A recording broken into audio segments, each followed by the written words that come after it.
I'm sure that every single person who came to this gathering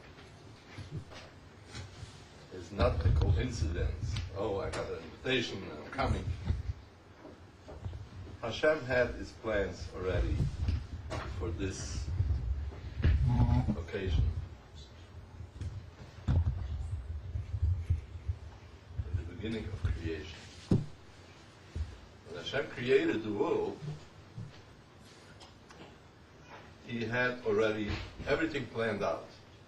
It's like if somebody builds a building, it doesn't say, okay, I'm going to build a building. I don't know how tall, or what, and then all the details, but first I'm going to start to build, and then I'll decide. You have to have your plans finished before you start even. But Hashem, when he created the whole universe, everything was planned out. Exactly. The time, the place. So this was also in his plans.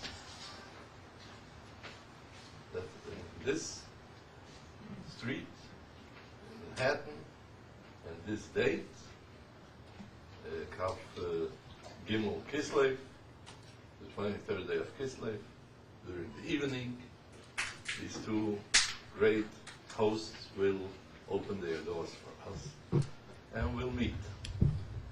And every single person here was on the list. So I'm very proud that we now are accomplishing one of the great plans from Hashem HaKadosh.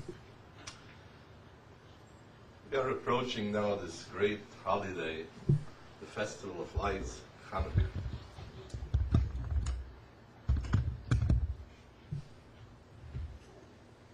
Well, everybody heard, knows something about Chanukah. But as we know, there is always deeper and deeper meanings in everything. So before we'll go into the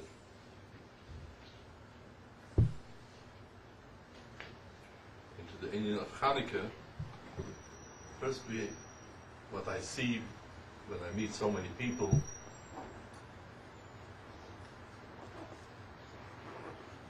everybody has some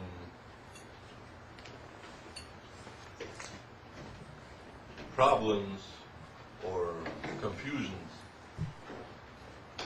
that they are looking for solutions, for answers.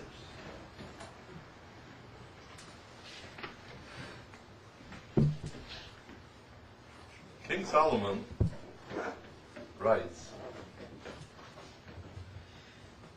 Elokim asa et ha'adam yashar. Hashem created man. Everything should go easy. Everything should go in the right direction. So why isn't it so? The problem is that the people are making things more complicated. But if they would go in this direction that Hashem, the Almighty, had planned for them, if they would follow His guidance, nobody would have any problem. And as you see, in the beginning, He created the whole world. Everything should be ready. All these 6 days of the week, He created whatever it was it's mentioned in the Torah and the Bible, until everything was finished. So when He created person, Adam, and his wife, Chava, Eve, they should have everything ready. They shouldn't have to look for something to eat, whatever. And where did Hashem put them? In Gan Eden, in paradise. They had anything and everything that they needed. Nothing was missing. But with one wrong step, by listening to the Nachash and not listening to Hashem, that made all the problems. So they couldn't be more in paradise. And from there it started all this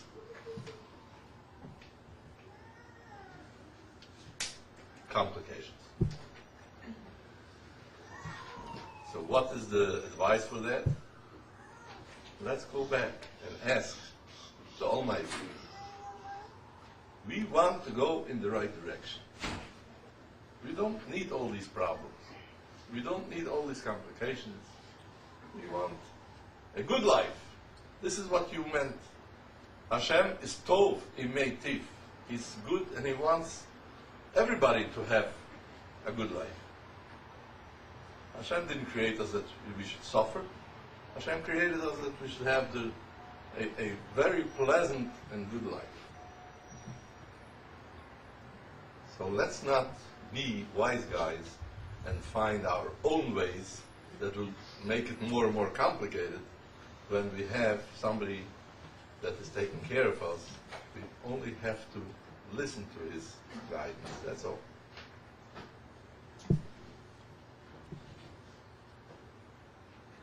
When it's dark outside, or when a person goes, let's say, in the woods, somewhere where it's very dark, you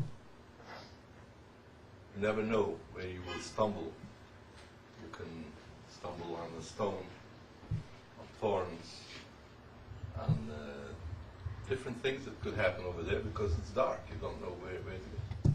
And also you don't have directions.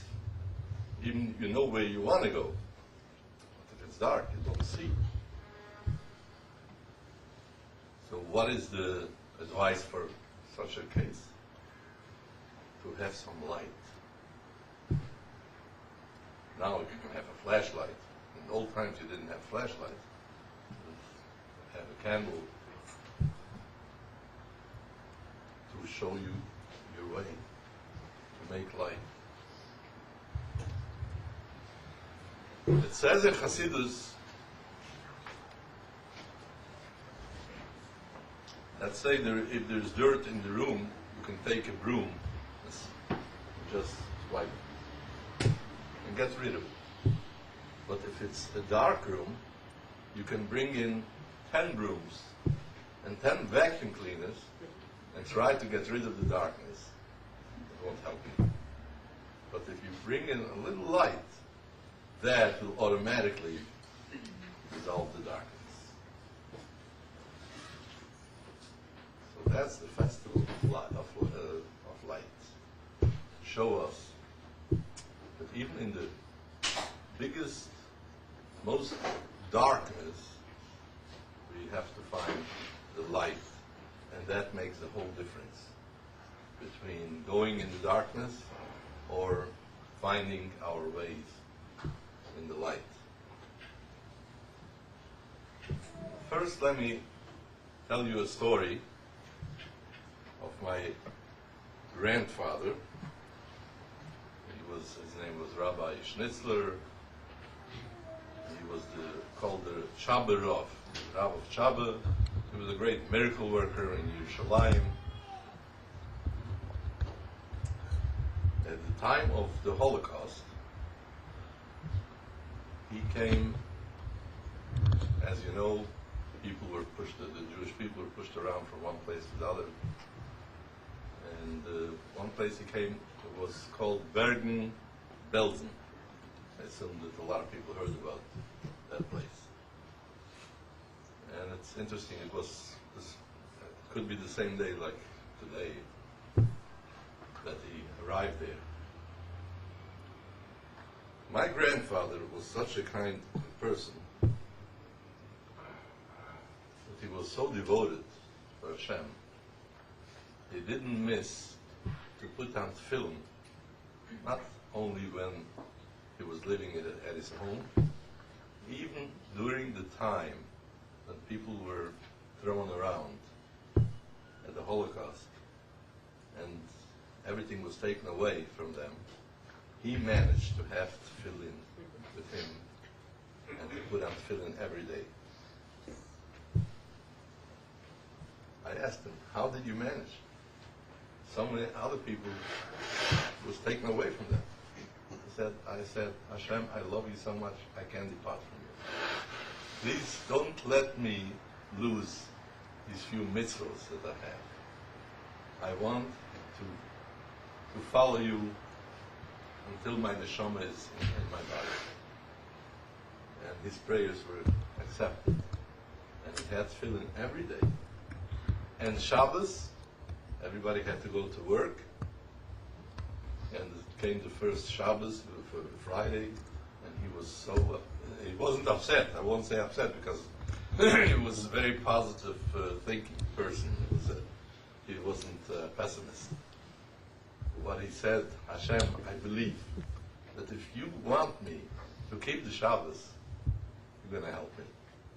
I don't know how, but I'm sure that you're going to help me. And that Friday, the Gestapo called him in the office because he was a rabbi, and he asked him, tell me, Rabbi, you know the answers for all the questions. I have a question. Why are the Jewish people suffering so much more than any other nation? Can you tell us? He answered, yes, sure I know. It's very simple. It's written. It's written in the Torah, and as you call it, the Bible. I'll open you up the Chumash and I'll show you. And Hashem said, if you're going to not follow me, if you're going to sin, you're falling into pits, and you can suffer.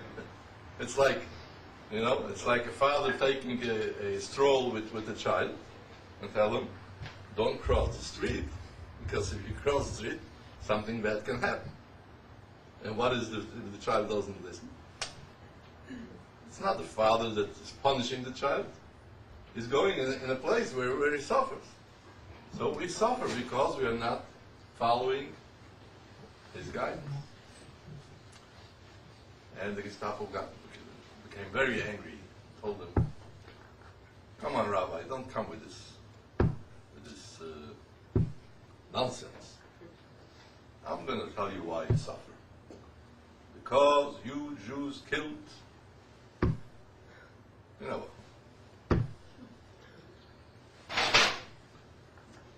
So, my grandfather, even though he knew that his life is threatened over here because this Nazi, this Gestapo could kill him any second, he said, you can tell me whatever you want.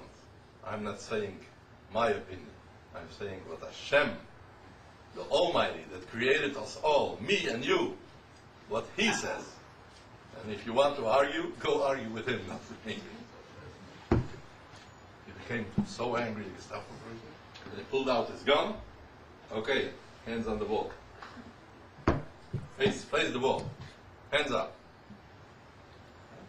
If that's the will of Hashem, I'm accepting it with love.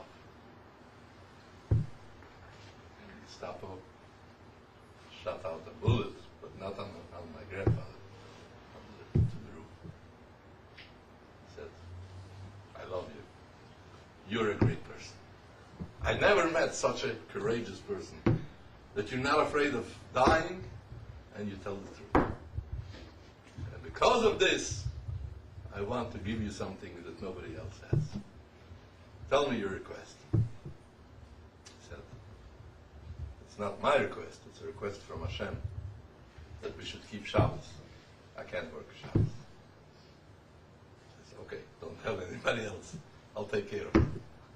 So since then, every Friday, before it came Shabbos, he was called into the office and was sitting there.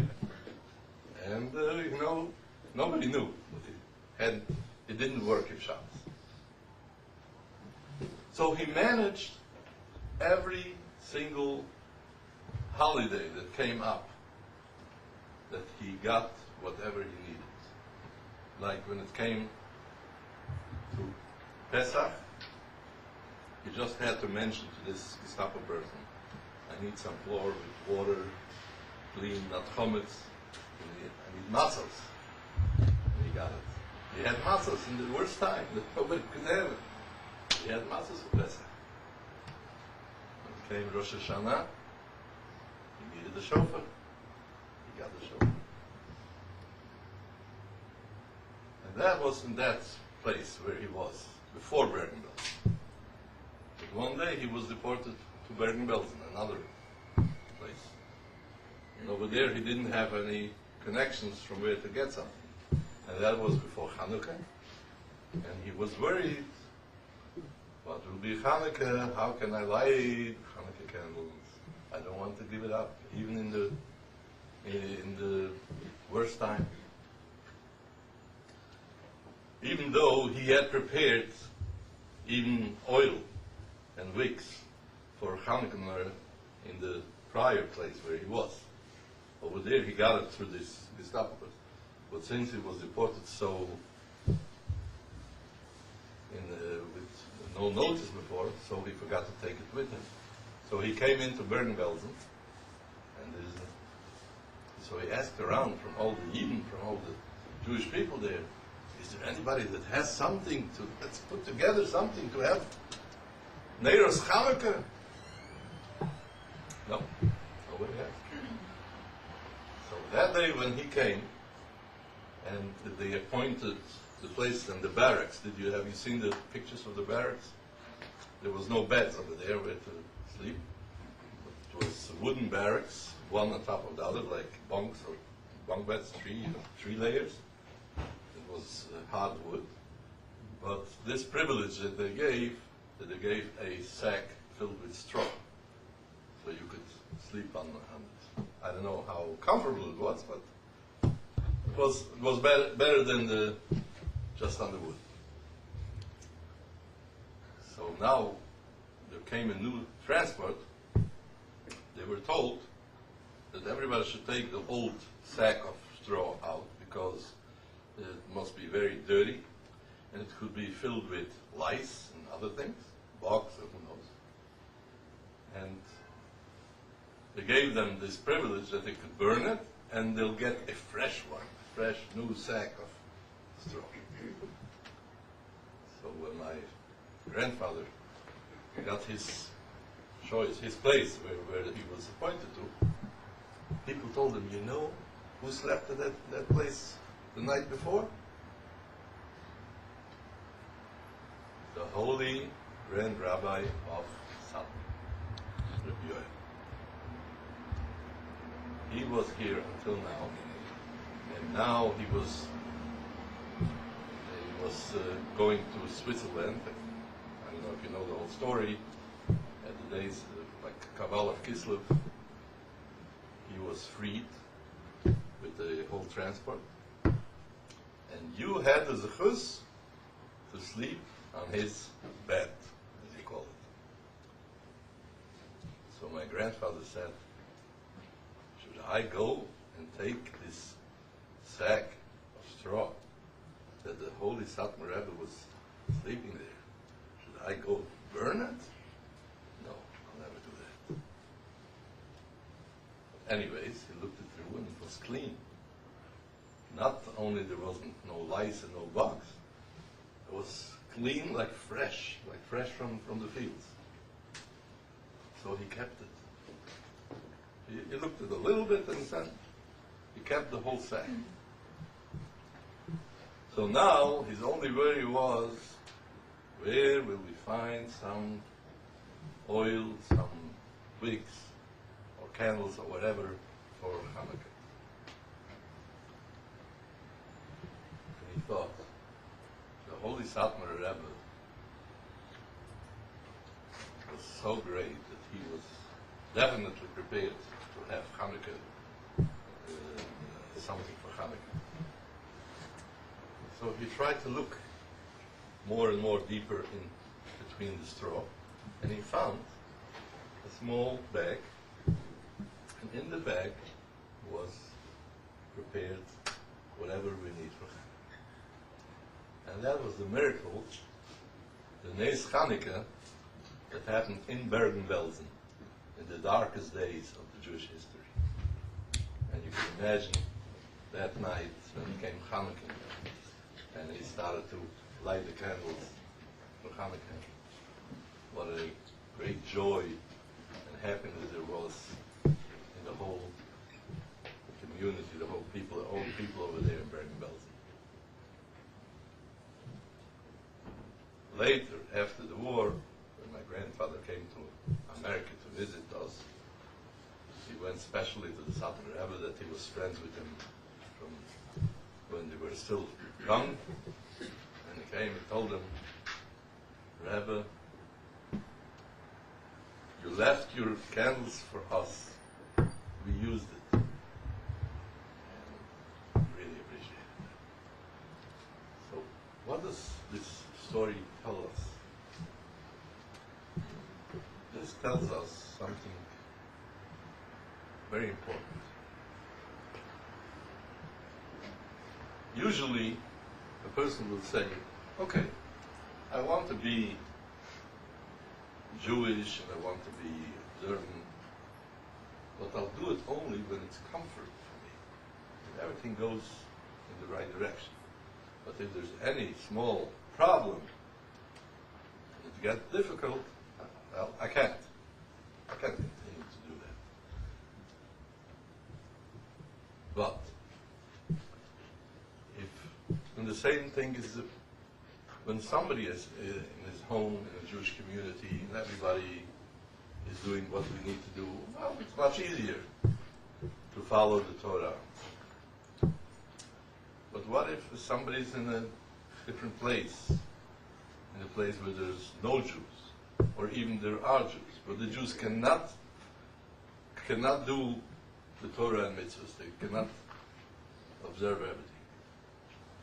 So it's the easiest way out to say, okay, like in those places by the Nazis. You had an answer, you had an excuse, and that's it. And you can't blame it if somebody doesn't put on tefillin. You can't blame it if somebody doesn't keep Shabbos. You can't. It's a matter of life and death. But how did he manage to go through all this? Because of his great, great, deep love to Hashem. He said, Hashem, I can't depart from you. I can't. You are my life. And no matter if it's possible or not possible, please help me that I should keep on with the mitzvahs. If we look back to our great ancestors, Abraham, Yitzchak, Yaakov, how many Jewish people were there in their generation? They were the only ones that they started to follow Hashem's guidance in the right way. And they didn't say, oh, we have neighbors that will look at us, that we are different, and all these excuses. They didn't care. They only cared to satisfy Hashem's will to go in his direction. That's all. Now, in this generation, if a person goes in a place where there's no Jews, or even there are Jews, secular Jews, and they don't keep Shabbos, sometimes this person feels lost. I'll tell you, I'm traveling every year, I'm traveling to Europe, to the holy places, the graves of my ancestors, Tzaddikim. I was in a town, it's called Marienbad. I don't know if you heard of it. It's a spa. It's a very healthy town of healthy water and for bathing, for drinking. Before the war, it was every summer. There used to come so many rabbis from the Litvish, from the Hasidish, all different kinds, and they were there just for health purposes, to drink the waters and things like that. But now, I didn't see no Jew over there. I was there only with my friend. And just walking there, somebody comes across and gives me shalom. And talking with him, he told me, when I was a young boy, I also had big payos. And I was Hasidish. And he told me his name, he told me who his parents were and from which town. But now, since he's living between the Goyim, he's afraid to have payos. He's afraid to show that he's a Jew, so he hides it. Because he remembers in the old times when the Goyim would yell in their language, dirty Jew, and things like that.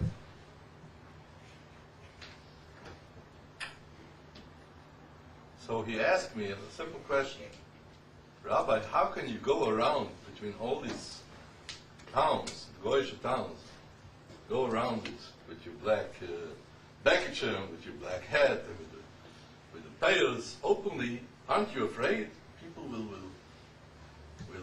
start up with you and things like that? I told him, no. Why should I be afraid? I'm proud. I'm proud to be a servant of Hashem. And it's not me that I have to be ashamed.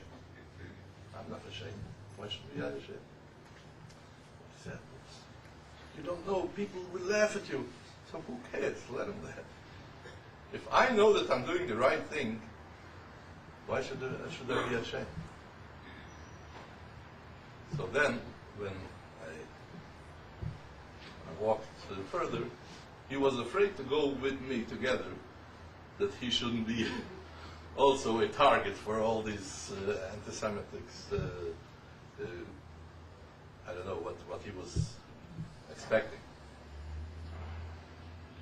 And he told me, nobody ever screaming, yelling at you. No. Wherever I go, people greet me. So he followed me from far away. He followed me to see how people will react. And he saw that the non-Jewish people, they were talking to each other. Look, this is a rabbi. This is from the Jewish people that remained after the war. Even though Hitler wanted to extinguish the whole Jewish nation. But you see, he couldn't do that. This is what he heard from the non-Jewish people talking about. So since then, he came with me together, and we traveled to Prague. Prague is a big...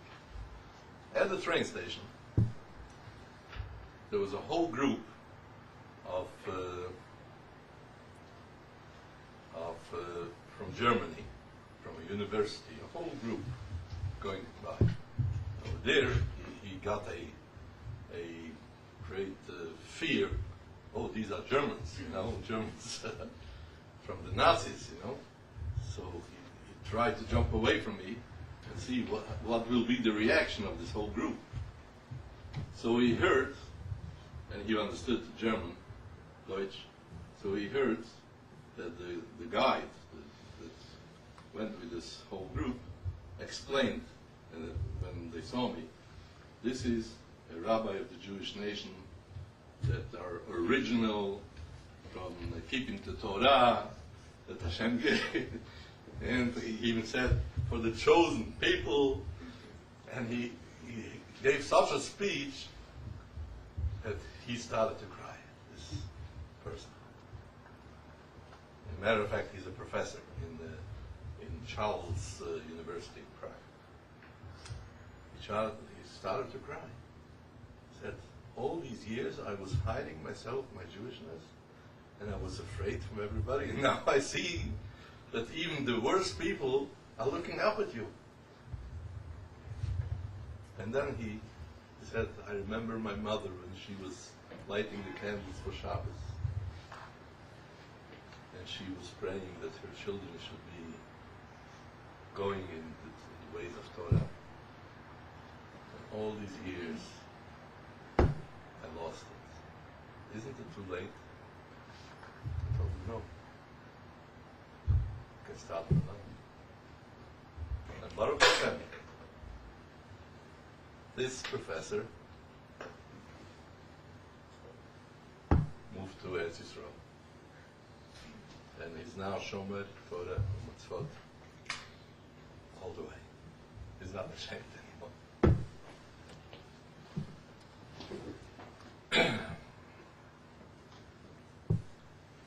So for the conclusion, let me tell you another story. Maybe you know it, or maybe not. Here in America, in 1776 was the revolution, yeah?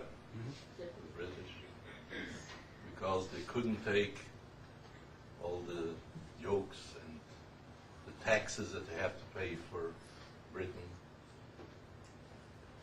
What they needed was a little freedom.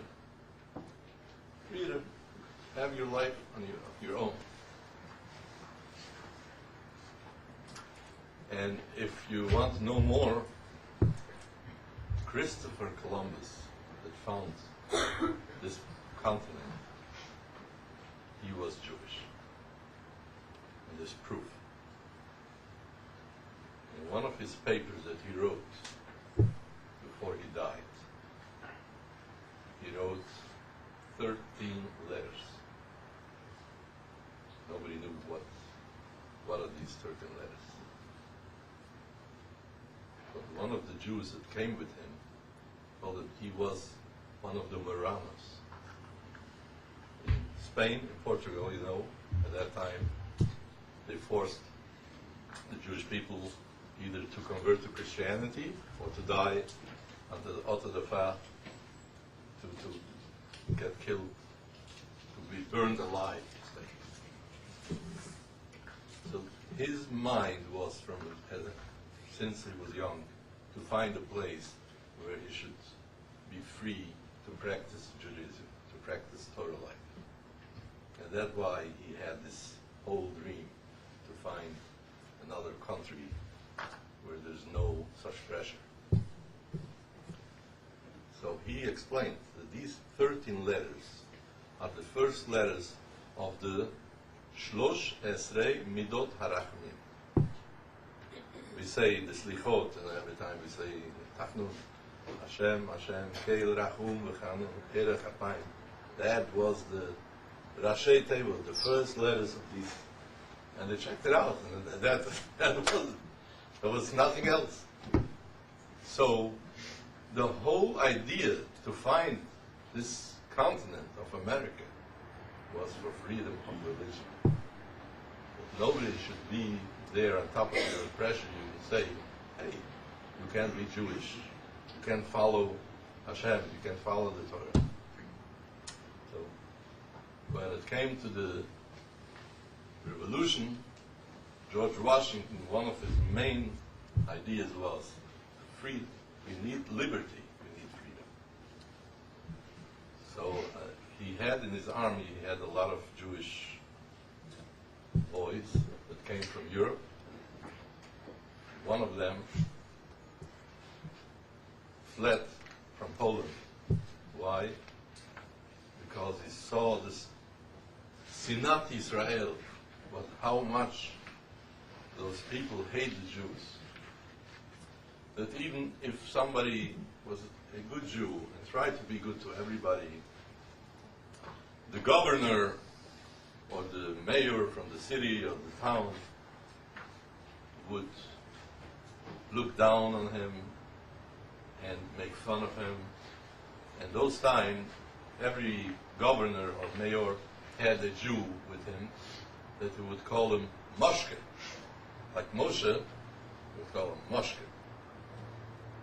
And he was the scapegoat for any problem, for anything that happened, he was blamed. And when the governor made a party for his friends, he would call Moshke. Moshke, come on, I have a costume for you to put on, the skin of a bear, and you're going to start to dance. And all the friends of the mayor or governor would laugh at him. Oh, the Moshke is dancing so clumsy, so this, so that. And he saw this boy saw how his father was made fun of. And when he came home, he told his mother, and the whole family cried. Why? Why are we different? Why is everybody pushing us down? So everything, whatever happens bad, who's to blame at? Jews.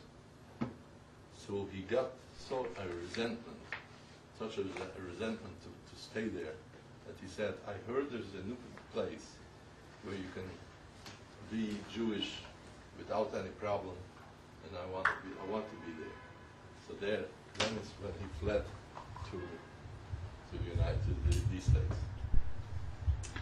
His father told him before he left, look, you're going to a place for freedom, but don't forget that you're Jewish. So he gave him a menorah for Chanukah.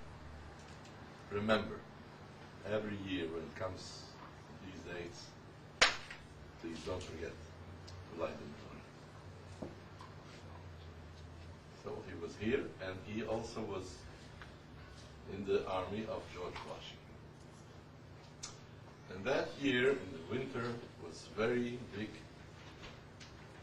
cold, freezing cold. And they didn't have enough clothing, warm clothing to be warm. And it was very hard for these people, for the army, to go on. And that day, they had a meeting with George Washington, the general, said, we have to give up. We are very few people, few immunities. We don't have nothing. And we are fighting this big, big bear, Great Britain. We will never win. Let's stop it. Let's give in. And George Washington was very confused because if his own people are so weak, and he understood them. Yes, you're right. We don't have nothing. So he said, let me think about it. So everybody went to sleep at night. Yeah.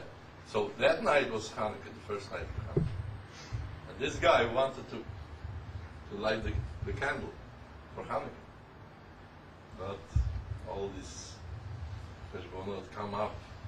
What will this person say? What will that person? Everybody will laugh, and everybody will ask questions. What should I do? So he thought, let me wait when everybody's asleep, so nobody will ask me any questions. I'll light my candle. Everybody was asleep. And this guy goes to the place, corner, Nora, puts in a candle, and starts to make the bracha, but he couldn't finish the bracha. Tears coming down from his eyes. Remembering his old home, remembering the warmth that he had by his parents, the Yiddishkeit, how Chanukah was Chanukah, how everybody was rejoicing, and here is alone over here in America, and with the whole war, and you never know what will happen tomorrow, if you will still live tomorrow, and everything that's going on, and now the whole confusion, if they should continue with the war or not. So he was crying.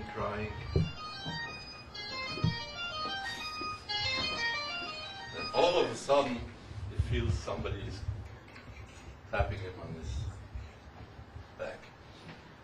He turns around. Who's there?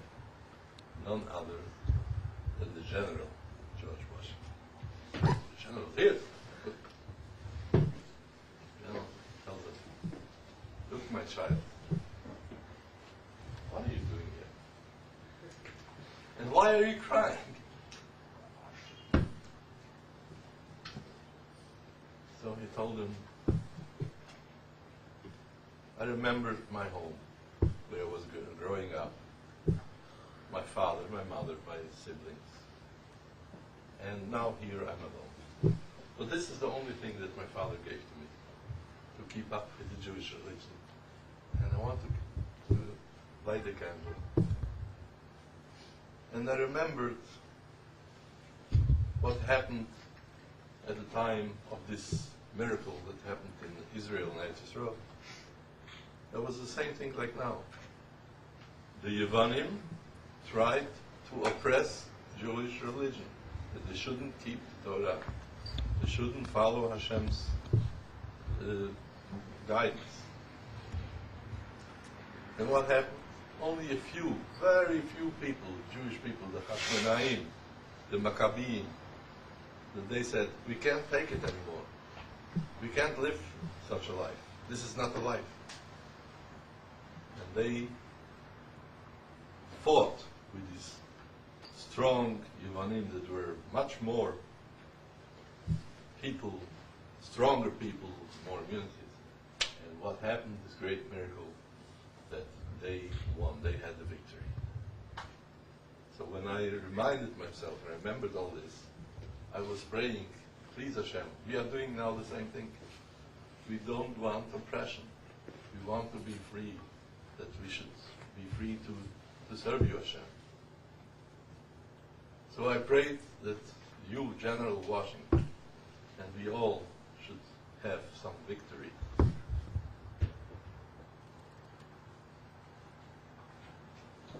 General Washington, strong general, came to tears. Said, I was thinking about maybe giving up this whole war, this whole revolution.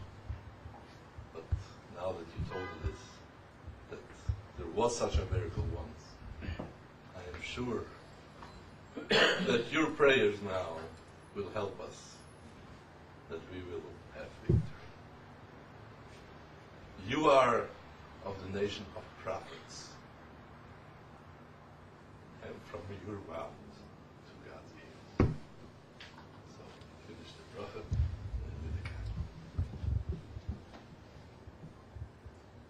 And it didn't take long, and victory there was. And here we are in the United States of America. There's no such country with such a freedom of religion. But what happened a year later, when this soldier was already out of war and he was living here in Manhattan? What's the name? Broome Street. Is there a Broome Street? Living in Broome Street.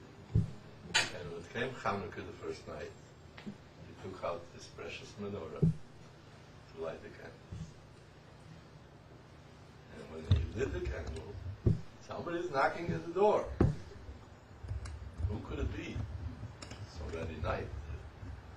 He goes to the door, and none other than George Washington, first president of the United States, came to visit. Oh, what an honor. What does it bring you to me? George Washington walks straight to the menorah and says, this menorah brings me to you. Do you remember last year? We were ready to give up the whole revolution. And because of you and this menorah, that we won, we had victory. Because of the story that you told me. And that's why I came to thank you, to show you gratitude. In next week or 2 weeks from now, there will be a big gathering that all those loyal soldiers will be honored. And they'll get their medals, what they earned. But for you, I have an extra special medal that I bring you now. They gave me a medal, put it on. And he thanked them and said, keep up your good work, and we'll grow. When Washington left, they looked at it, it was carved in a menorah. And I don't remember exactly the words, but a few very strong words to it. So that happened not long ago, about 200 and some years. And look what happened. The whole United States, how it grew. Look at the small island of Manhattan, how much was it bought at? And A few dollars. $2. $18, $25, I don't know. $23 to be exact. Can you buy it now for that price? So, we can learn from this story a lot. Don't give up. If we have Hashem, there's nothing that can stop us. And if you really want to follow Hashem, you will. If there is a will, there is a way. It doesn't matter where we are, when, in which time, in which frame, in which community. If we really want, we can accomplish it. We can do it. So, since everybody has their own problems and confusions, what we need to do is only ask Hashem, please show us the way, give us light. We shouldn't be in the darkness. And once there is light, once there is guidance, once there is clarity, then everybody knows exactly, what do I do now? This. How do I handle this? So then there is no problems anymore. So I would like to wish all of you, bless you, and especially the hosts, that from now on we should go towards the light, away from the darkness. The more we're getting closer to the light, the darkness is getting less. And as you understand, there are different people in this world. There are people who suffer so much, and every time something else comes, some other problem, one brings to the next, to the next, to the next. And they don't understand, why do I suffer so much? That even when they have a good day, they think, oh, it won't last too long. And they're afraid what will happen the next hour, or even the next minute. We have to remember, Hashem created us for the best for us. And one of the most powerful things that Hashem put in every person is the mind, the thoughts. People think, so what is thought? Only thinking. It's not like a deed, when you do something, you do it, that's reality. The thought could be wishy-washy, it could be this, it could be that. You can change your thoughts every second.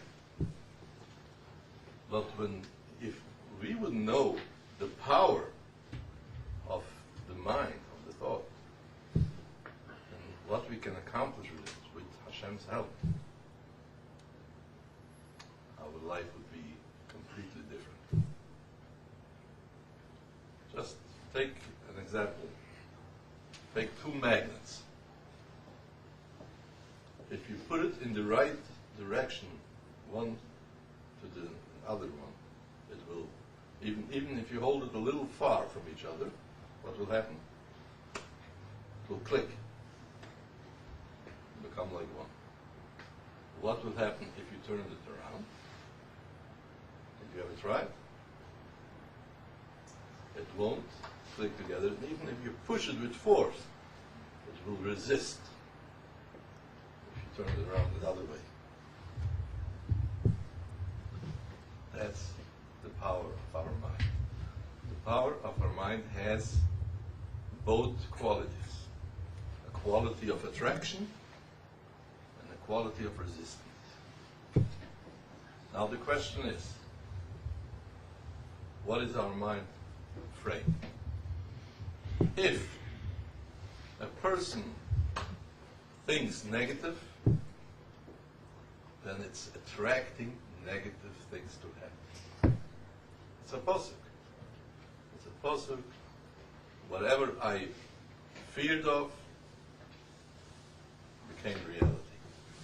Why? Because this is what your mind was thinking. So a lot of people said, "Oh, I knew this will happen." You know, somebody had an accident. I knew it all the way because I was always afraid of an accident. But if he wouldn't think about it, it wouldn't happen. It was attracting.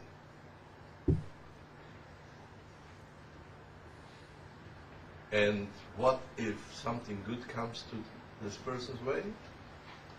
Because of his mind's frame is negative, it will resist and push away even good things. All the good things that are coming to him will be pushed away, like the magnet that I told you before. It won't click to him, it won't come to him.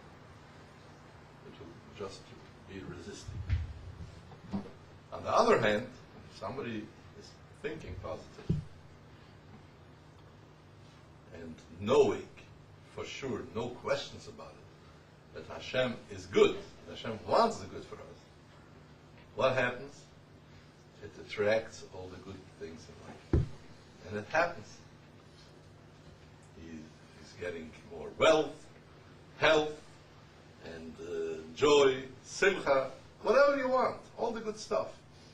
The more you think about it, the more you get it. And what if something bad comes in his way?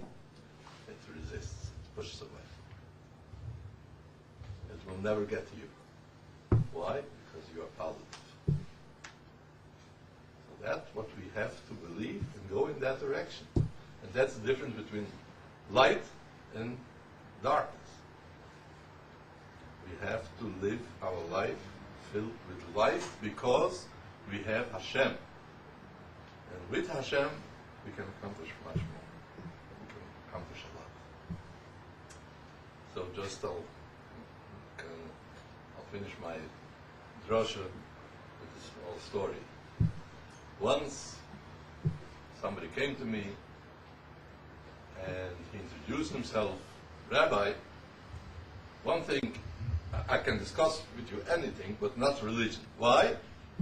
Because I'm an atheist. So I asked him, "Okay, atheist, so you believe that the world wasn't created through Hashem, it was Big Bang and all those things, you know, the science." Yeah, sure, no question about it.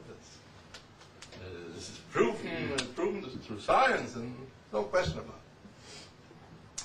So I told him, in that room there was a nice picture, not like this, something else, a nice picture on the wall, a oil painting. I told him, "Professor, do you know how this oil painting came to be?" I'll tell you a nice story. It's very interesting. There was an artist who liked to paint very nice oil paintings. And one day he was thinking, what will be my next project? He couldn't come up to any idea, so he thought like this: I'm going to go to sleep in the morning, I'm going to wake up, and I'll think about it. But first, let me prepare everything so it should be ready for tomorrow morning. So he took how do you call it? The canvas, and he stretched it out, it should be ready, and also the paints, he already prepared it, and the brushes, everything was prepared on the table for tomorrow. First thing in the morning, you should come out and start paint something very interesting. He went to sleep. But something very odd happened when he was asleep. His cat that he had in his house jumped on the table. And you know, a cat doesn't see where he's jumping. And he put his paw in the paint, you know. One paw in the red paint, the other in the blue. And then he jumped on the canvas. So there was different strikes, you know. And it looks like the cat enjoyed it. It was jumping back and forth. You know what happened after the whole night with this game? The artist wakes up and sees he doesn't have to paint. It's a finished painting. But not modern art, not just pachke here, pachke here. It was such a painting like it looked alive. A whole scenery with trees and a river and waterfall and the skies. Everything was so perfect, mamish, that you could feel, that you could think it's real. The professor looks at me. Rabbi, I don't want to. But do you really believe the story? You don't believe it. Even maybe you heard it, but it's impossible. Ask him why. Help me, explain to me, why is it impossible? You never heard that a cat can jump around? Isn't it possible that he jumped into this paint and that paint and made all these strikes? He said, look, if you would show me a painting that just strikes like this and that, well, I would say, yeah, it's true. You're right. But this picture is so perfect and everything is so real that I could swear that's impossible that a cat did it. I told him, Professor, please repeat your words. You can swear that this is impossible. How big is this whole picture? So many inches wide, so many inches long. And this is impossible that a cat should do it? And now, look around at this whole world. You want to tell me that this whole world was created not through a cat jumping around, but by itself. Big Bang! As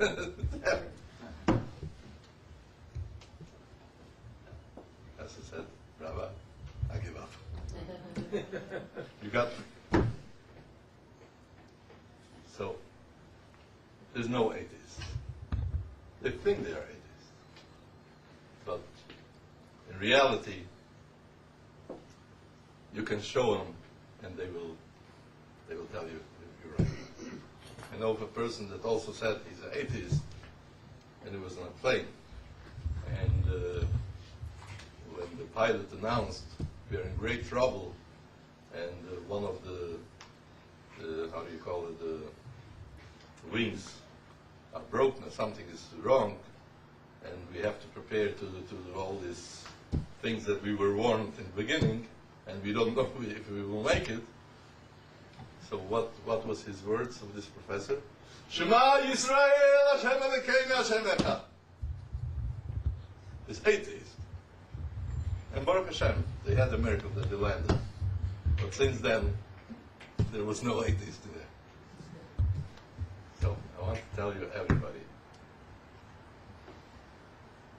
what Kalal Yisrael, the whole nation of Israel, what we went through all these years, with all these sufferings, from all the negative side that is, from the klipos, from the dark side, they tried to extinguish the light of Israel. And it didn't start now. It started from Esau that wanted to kill Yaakov. Lavan also wanted to kill Yaakov and the whole family. And so later on, Paro, Haman, and Nebuchadnezzar, and so on and on. In every generation, there are people who say, okay, we're going to extinguish the nation of Israel. Hitler, he was definitely sure that there will remain no single Jew in the whole world. And for that, he organized the whole world to help him. But just a bit.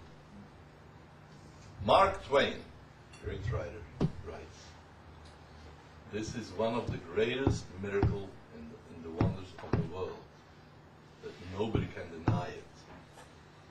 The small nation, the survive all the oppressions, and no matter how many people try to wipe them out of the world, and they're still here. And big, big nations like they were before, and they're forgotten. So we have to be proud of it, and we have to continue our heritage, not to be ashamed of it, to be strong, and thank Hashem every day for all His chesed, kindness that Hashem is doing with us, that it's countless. We can't even count what Hashem is doing with a person one split second. You can't count it. You know, when you say billion, it's nothing. And the more we are looking to the light, we can accomplish more. Should it be wealth? Should it be health? Should it be anybody who is looking for a shidduch? Anybody who's looking for whatever? If there is a will, there is a way. With God,